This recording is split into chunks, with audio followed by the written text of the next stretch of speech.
Pernah nggak sih kalian merasa takut, tapi kalian sendiri nggak yakin takut apa? Takut dinilai, takut salah, atau bahkan takut terlihat lemah.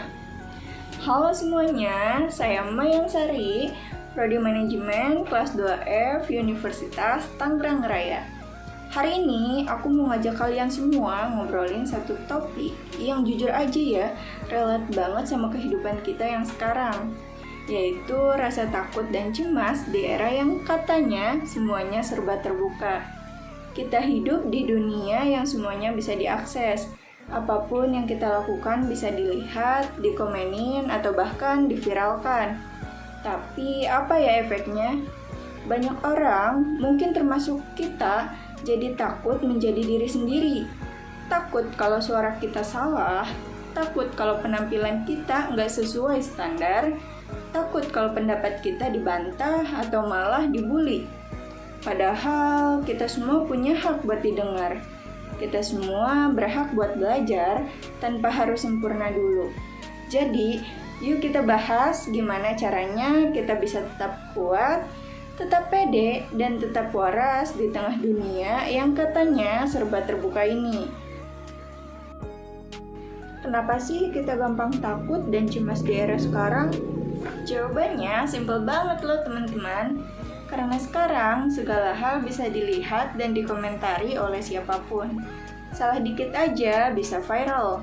Nggak sengaja typo bisa di-capture dan dijadikan bahan bercandaan. Bahkan yang niat baik sekalipun bisa disalahpahami loh. Kita ini hidup dalam dunia yang penuh tekanan. Dan itu bikin kita mikir 1000 kali sebelum tampil, ngomong, atau bahkan nunjukin siapa diri kita sebenarnya. Kita ini bukan cuma takut gagal, tapi takut kelihatan gagal di depan banyak orang.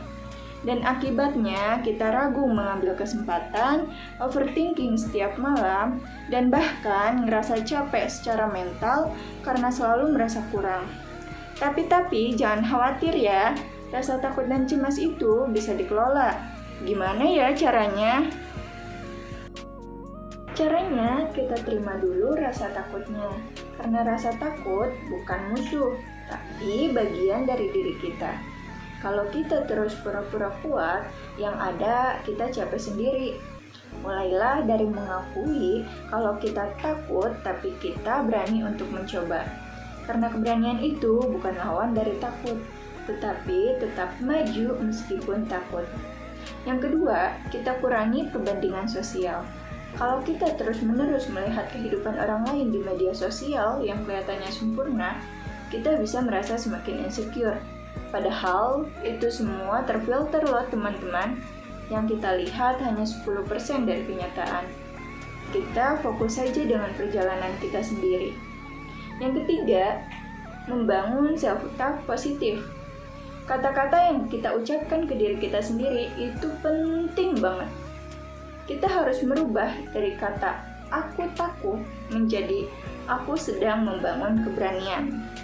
Karena diri kita butuh didukung, bukan dihina dari dalam. Yang keempat, kita mulai dari langkah kecil. Kita nggak harus langsung jadi public speaker yang hebat.